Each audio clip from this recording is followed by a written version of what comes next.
গতকালকে শেষ বিকেলে বাংলাদেশ ক্রিকেট বোর্ড দুটো প্রেস রিলিজ দিছে। দুটো প্রেস রিলিজের মধ্যে সবচেয়ে বেশি আলোচনা হওয়া উচিত ছিল যে বাংলাদেশ একটা অদম্য টি-20 কাপ করতেছে, যেখানে বাংলাদেশের শীর্ষস্থানীয় সব ক্রিকেটাররা থাকবেন। একটার ক্যাপ্টেন লিটন, একটার ক্যাপ্টেন শান্ত, একটার ক্যাপ্টেন আকবর।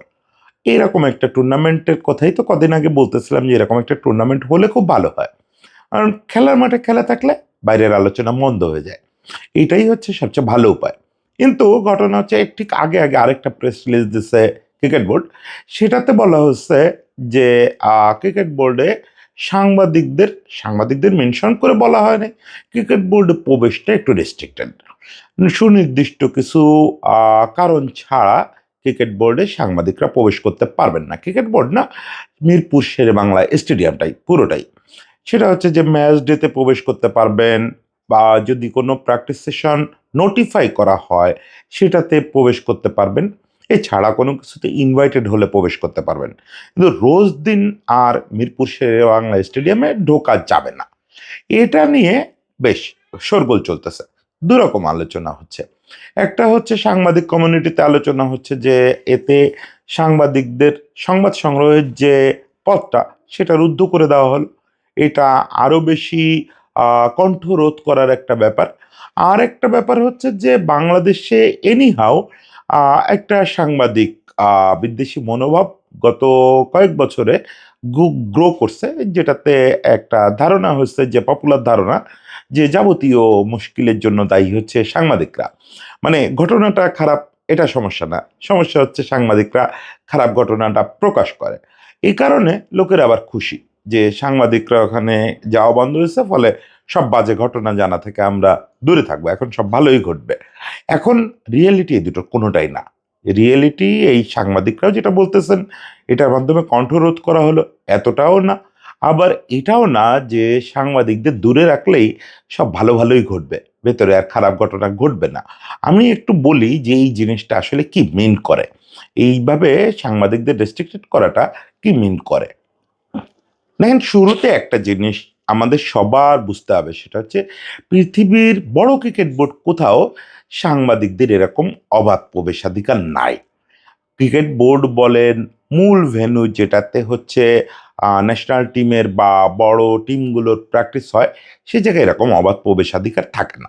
সেটা বিসিসিআই এর সদর দপ্তর ওয়াংখেড়ে স্টেডিয়াম, যেখানে আবার ন্যাশনাল টিমের বেশিরভাগ সময় প্র্যাকটিস হয়, কিংবা ক্রিকেট অস্ট্রেলিয়ার সদর দপ্তর, মানে এমসিসি থেকে শুরু করে দুনিয়ার কোথাও এই অবাধ প্রবেশ নাই। আপনাকে কিছু নিয়ম কানুনের মধ্যে দিয়ে যেতে হয়। তবে ইন্ডিয়া আর পাকিস্তান এই জায়গাটায় এখন বাংলাদেশ যেটা অবস্থান নিলে এই অবস্থানেই আছে আগে থেকে, যে ওই ক্রিকেট বোর্ডের সদর দপ্তর যে স্টেডিয়ামে, পাকিস্তানের ক্ষেত্রে গাদ্দাফি, ইন্ডিয়ার ক্ষেত্রে ওয়াংখেড়ে, এগুলোতে প্রবেশাধিকার নাই। আপনি কোনো উপলক্ষ ছাড়া ঢুকতে পারবেন না, অ্যাপয়েন্টমেন্ট না নিয়ে ঢুকতে পারবেন না। এখন এই জিনিসগুলো ইন্ডিয়া পাকিস্তানে যে কারণে করা হচ্ছে, আমাদের এখানেও কিন্তু একই কারণে করা হলো। আমাদের এখানে আগে যে চিত্রটা ছিল, যেটা আমি অনেকবার বোধহয় বিভিন্ন উপলক্ষে ছোটোখাটো করে বলছি, একটা সময় তো আসলে পুরোটা ওয়াইড ওপেন ছিল। আমি যখন ক্যারিয়ার শুরু করছি তখন হচ্ছে ফার্স্ট ক্লাস ম্যাচ বা লিস্ট এ ম্যাচ ড্রেসিং রুমে বসে দেখারও সুযোগ পেতাম। আমি এর মাঝে কারা যেন বলতেছিলাম যে ন্যাশনাল টিমের প্র্যাকটিসে বা ইন্টারন্যাশনাল টিমের প্রতিপক্ষ যখন আসতো, সেটা অস্ট্রেলিয়া, সাউথ আফ্রিকা, এদের প্র্যাকটিসের একটা অংশ তো হতো ইনডোর স্টেডিয়ামে, আর একটা অংশ হতো মূল স্টেডিয়ামে। এই ইনডোর থেকে মূল স্টেডিয়ামের ড্রেসিং রুম, এই যাতায়াতের পথে আমরা খেলোয়াড়দের সঙ্গে হাঁটতে পারতাম, তখন খেলোয়াড়দের সঙ্গে ডিস্টেন্স রাখতে হতো না। এই যাতায়াতের পথে আমি বোধহয় আমার জীবনে কয়েকশো স্টোরি করে ফেলছি। এই গ্রাম স্মিথের সঙ্গে একটু কথা, আশরাফুলের সঙ্গে একটু কথা, বা পাকিস্তানের কারোর সঙ্গে একটু কথা, এগুলো করে করে শত শত স্টোরি আমরা একসময় করছি। এখন সময়ের বিবর্তনে সেগুলো বন্ধ হয়ে গেছে আগেই, বেশ আগে থেকেই। অনুশীলনে অত কাছে যাওয়া, খেলোয়াড়দের অত কাছে যাওয়া, এটা বন্ধ হয়ে গেছে। এটা আমি সাংবাদিকতায় যখন ছিলাম তখনই বন্ধ হয়ে গেছে। তারপরে আমি জানতে পারছি যে ক্রিকেট বোর্ডে আগে যেরকম আমরা যে কোনো ডিরেক্টরের রুমে গিয়ে বসে পড়তে পারতাম, একটা চা নাস্তার নিশ্চিত ব্যবস্থা ছিল, ওটাও বন্ধ হলো। কিন্তু অ্যাটলিস্ট দূর থেকে অনুশীলন দেখা টাকা এগুলো চালু ছিল। তারপরে বন্ধ হলো হচ্ছে অনুশীলনের জায়গাটা ঢেকে দেওয়া হলো। অনুশীলনটা বেশি হতো একাডেমি মাঠে, ওটা ঢেকে দেওয়া হলো, ফলে দূর থেকে অনুশীলনও ঠিকমতো দেখা যেত না। মেইন গ্রাউন্ডে অনুশীলন হলে হয়তো কখনো কখনো তারা দেখতে পেতেন। ফলে রেস্ট্রিকশনটা তো আগেই শুরু হয়েছে। এখন যেটা হলো, নিত্যদিনের প্রবেশটাও বন্ধ হয়ে গেল। এখন এটাতে কি সংকট হবে আর কি সমাধান হবে? প্রথমত ক্রিকেট বোর্ড এটা কেন করলো? ক্রিকেট বোর্ড এটা করলো হচ্ছে একটা প্রতিশোধ নেওয়ার জায়গা থেকে বলতে পারেন। কারণ ক্রিকেট বোর্ড আসলেই সাফার করতেছে। এটাও আমাকে স্বীকার করতে হবে। দীর্ঘদিন ধরেই ক্রিকেট বোর্ড, ক্রিকেটাররা এক ধরনের এটাকে সাংবাদিকতা আমি বলি না। এটার জন্য ক্রিকেট বোর্ডই দায়ী। মানে সাংবাদিকতা কোনটা? সাংবাদিকতা তো কে প্রাতিষ্ঠানিকভাবে সাংবাদিকতা করতেছে, কি তাদের প্রবেশাধিকারটা নিয়ন্ত্রিত করা।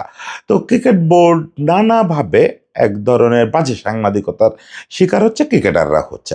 ধরেন একটা তো চলমান, এই একজন ক্রিকেটার লাল গেঞ্জি পরে আসছে, নীল মোটরসাইকেলে আসছে, আজকে সে চুল উল্টা করে আছড়ায় আসছে, একজন ক্রিকেটার আরেকজনের দিকে ঘুষি দেখাইছে, যেগুলো নিত্যদিনের ঘটনা, এগুলারে এক্সাজারেট করে কখনো কখনো রীতিমতো মানে স্টুপিডিটির পর্যায়েও যায় আমাদের ব্যাপার। তাই বললাম, এসব কাজ কারবার, রিল অমুক করা তমুক করা, এগুলো চলতেছে। এগুলো ক্রিকেটারদের জন্য খুব ডিস্টার্বিং, খুবই ডিস্টার্বিং। ক্রিকেটাররা এটা নিয়ে দফায় দফায় ক্রিকেট বোর্ডকে অবজেকশন জানায় যে ভাই, আমি ব্যক্তিগতভাবে হাঁটতে হাঁটতে কোনো ক্রিকেটারের সঙ্গে ফান করলাম অমুক তমুক, একটু পরেই দেখি সেটা মিডিয়ায় চলে আসছে।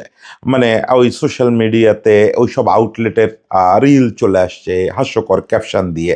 এগুলো ক্রিকেটারদের জন্য খুব ডিস্টার্বিং, খুব ডিস্টার্বিং, খুব অ্যানোয়িং।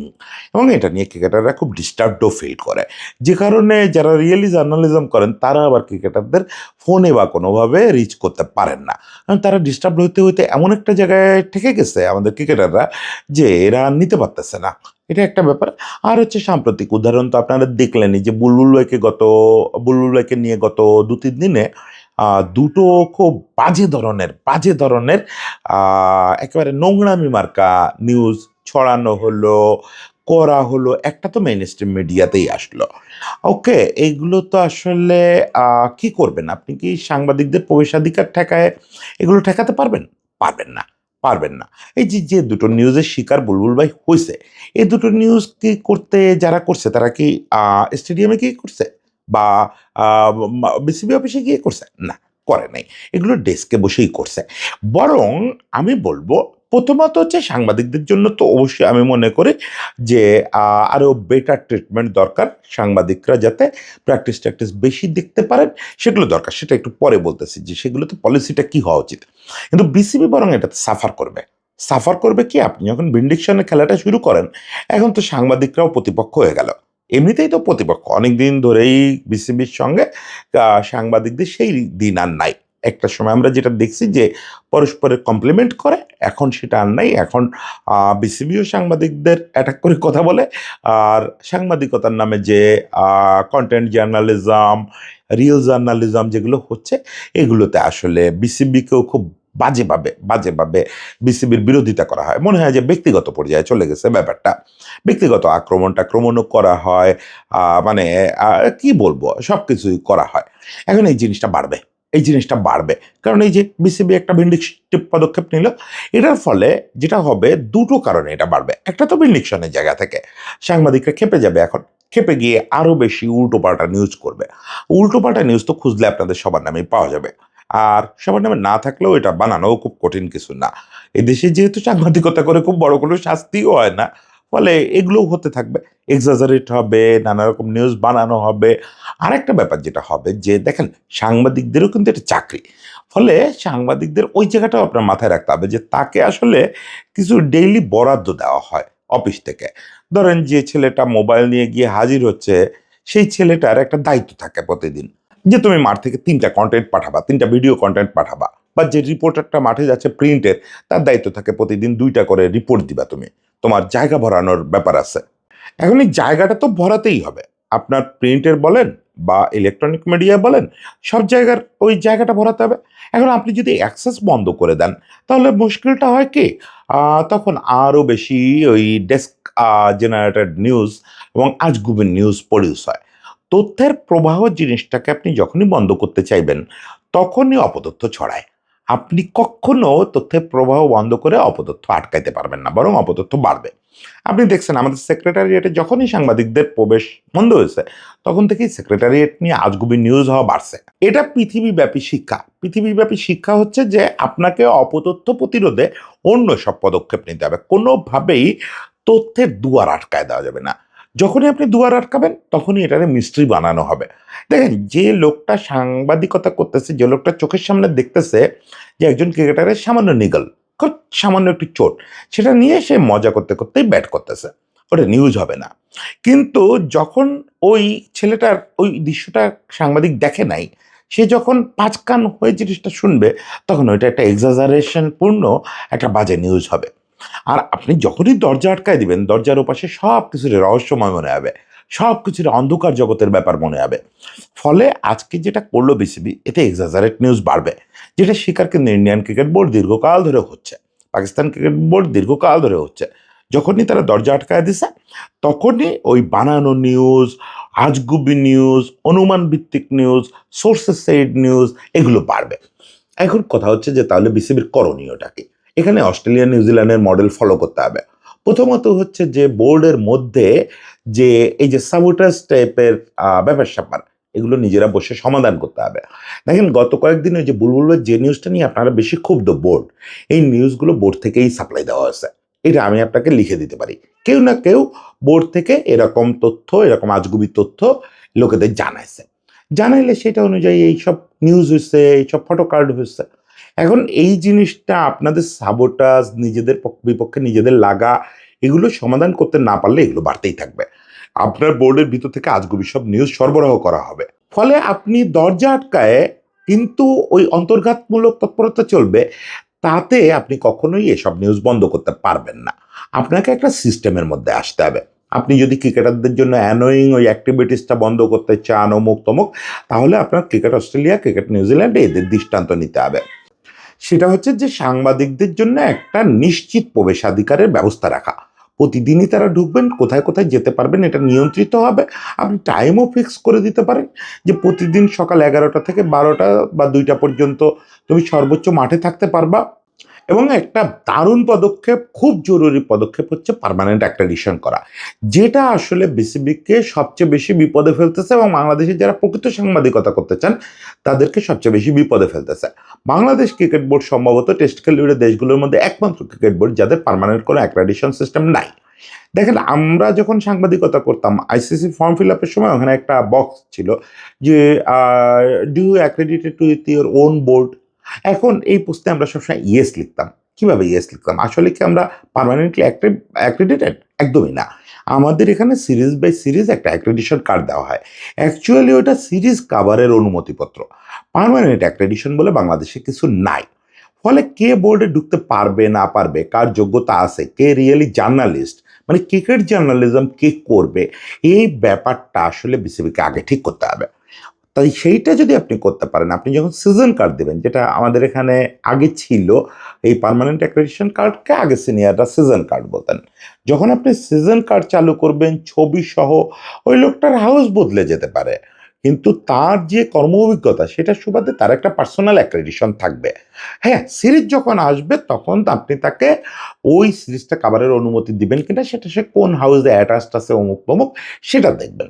যেমন ধরেন, মানে আমি আমার কথাই বলতে পারি যে 18-20 বছর ধরে সাংবাদিকতা করছি, ওই ক্রিকেট বোর্ডই ঘর বাড়ি ছিল, কিন্তু ক্রিকেট বোর্ডে বা মিরপুর শেরে বাংলা স্টেডিয়ামে ঢুকতে গেলে আমার কাউকে ফোন করে অনুমতি নিতে হয়। এটা আসলে হওয়া উচিত না, পৃথিবীর কোথাও হয় না। আমি অনুমতিটা পাই, সেটা অস্বীকার করা যাবে না। যাকেই ফোন দিই সঙ্গে সঙ্গে অনুমতি পাই। বড় কোনো ম্যাচের সময় জানাইলে স্পেশাল টিকিটের ব্যবস্থাও তারা করে দিতে চান। ও সেগুলো নিয়ে কোনো সংকট নাই। কিন্তু এইটা তো প্রপার সিস্টেম না। প্রপার সিস্টেম হচ্ছে যে সাধারণত বিভিন্ন দেশে ওই যারা রেগুলার সাংবাদিক তাদের জন্য পার্মানেন্ট অ্যাক্রেডিটেশন থাকে। ইভেন যারা প্রফেশনে 10 বছর 15 বছর কাটায় ফেলেন তারা কোনো মিডিয়াতে না থাকলেও তারা অ্যাক্রেডিটেশন কার্ড পান। এটাতে সুবিধা যেটা হয় যে এখন তো মোবাইল এবং একটা রেকর্ডিং সিস্টেম এ থাকলেই সাংবাদিক, এবং এইটাই কিন্তু আসলে অ্যানয়িং যে পরিস্থিতি এটার জন্য দায়ী, যে কে আসলে কোনো মিডিয়া আউটলেটে কাজ করতেছে, কে আসলে এই প্রসেসগুলো সম্পর্কে জানে? এটা তো আসলে একটা সিস্টেম। এটা ভেতর দিয়ে যারা তৈরি হচ্ছে, যে লোকটা ৫ বছর ধরে শিখছে, একটা সিনিয়রের সঙ্গে মাঠে আসছে, সে জানে what to do, what not to do. ফলে ওইগুলো যখন করা হচ্ছে না, পার্মানেন্ট অ্যাক্রেডিটেশনের যখন ব্যবস্থা নাই, তখন আসলে যে কেউ মোবাইল নিয়ে দাঁড়ায় ওইসব কথাবার্তা বলতে পারতেছে, ওইসব অদ্ভুত কাণ্ড কারখানা করতে পারতেছে। এই জন্য আসলে একটা রেগুলেশনের মধ্যে আনা পুরো ব্যাপারটাকে, যে আমি আটকাবো না, যে আমার অ্যাক্রেডিটেড সাংবাদিক তার জন্য নির্দিষ্ট একটা জায়গা থাকবে, যে আপনি এই প্রতিদিন এসে গ্যালারির এই সাইডটায় বা মিডিয়া সেন্টার আছে, আপনার জায়গায় আপনি থাকবেন। আপনি বোর্ড অফিসে যেতে পারবেন না, বোর্ড অফিসে যেতে আপনাকে অনুমতি নিয়ে যেতে হবে, অ্যাপয়েন্টমেন্ট নিয়ে যেতে হবে, এগুলো ঠিক আছে। কিন্তু ক্রিকেট মাঠে আপনার একটা অ্যাক্সেস প্রতিদিনের থাকবে। আপনি মিডিয়া সেন্টারে যাবেন, প্রেস বক্স যদি ওপেন থাকে সেখানে যাবেন, এগুলো আটকানো যাবে না। এগুলো তাহলে আপনি কিভাবে নিয়ন্ত্রণ করবেন? ওই একমাত্র উপায় যে আপনাকে একটা প্রপার অ্যাক্রেডিশন প্রসেসের মধ্যে যেতে হবে। সিরিজ বাই সিরিজ অ্যাক্রেডিশন না, ওটা আসলে ম্যাচ কাভারেজের অনুমতিপত্র। আমাদের এখানে অ্যাক্রেডিশন বলতে যেটা বোঝানো হয়, সেটা আসলে একটা ম্যাচ কাভারেজের অনুমতিপত্র। এটা কোনোভাবেই অ্যাক্রেডিটেশন না। ফলে আপনাকে পার্মানেন্ট একটা অ্যাক্রেডিটেশন লাগবে, যেটা দিয়ে লোকজন বলতে পারবে হ্যাঁ আমি বিসিবি অ্যাক্রেডিটেড, যে কার্ডটা দেখলে সিকিউরিটি বলবে যে ওকে আপনি এই পর্যন্ত যেতে পারবেন। তাতে যেটা হবে যে আপনি যাকে যাকে যোগ্য মনে করেন, যে যে ওই মানদণ্ড পূর্ণ করে, তারাই যখন এই জায়গার নিয়মিত লোক হবে, তারাই যখন নিয়মিত চরিত্র হবে, তখন অপতথ্য ছড়ানো বন্ধ হবে, কিছুটা কমবে। এটা তো আজকের দিনে আপনি পুরোপুরি ঠেকাতে পারবেন না। সঙ্গে আপনি আইনিভাবে শক্ত অবস্থানে যান। প্রত্যেকটা কেসে এই যে বুলবুল ভাইকে নিয়ে লাস্ট যে গুজব ছড়ানো হয়েছে, সেই কেসে যেরকম শক্ত অবস্থান নিয়েছেন, এরকম ২-৪ বার শক্ত অবস্থান নিলে না, এমনিতেই লোকজন এরকম আজগুবি কাজ করা বন্ধ করবে। আই ফিল যে ক্রিকেট বোর্ডকে আরো একটু সহনীয় হতে হবে। সাংবাদিকদের না আপনি কখনো বলতে পারবেন না অমুক করতে হবে, এই জন্য তাদের জন্য কিছু বললাম না। কারণ পৃথিবী জুড়েই সাংবাদিকতাটা এমন যে এটার কোনো বাধা ধরা রেগুলেশন আপনি করে দিতে পারবেন না। পৃথিবীর কোথাও এটা নিয়ন্ত্রণযোগ্য ব্যাপার না। আজকে বলে না, বহুকাল ধরে ধরেন ব্রিটেনের স্থান থেকে শুরু করে পৃথিবীর কোথাও সাংবাদিকতা নিয়ন্ত্রণ করা যায় না। এটা শেষ পর্যন্ত ওই উইকিপিডিয়া সিস্টেম, যে আপনাকে ছেড়ে দিতে হবে, নিজে নিজে কারেক্ট হবে, পাবলিক এটাকে কারেক্ট করবে। আপনি পারবেন না, কর্তৃপক্ষ হিসেবে কখনো সাংবাদিকদের কারেক্ট করা যায় না, সাংবাদিকরা তাদের কাজ করে যাবে। আপনি শুধু দুয়ারটা খোলা রাখেন এবং অপতথ্য প্রতিরোধে যতটুক যা করা যায়, যতটুক রেগুলেশন করা যায় সেটা করেন। তাহলেই আমার মনে হয় মানে অ্যাটলিস্ট বিসিবির দিক থেকে ব্যাপারটা সমাধান হবে। সবার জন্য শুভকামনা, সবাই ভালো থাকবেন।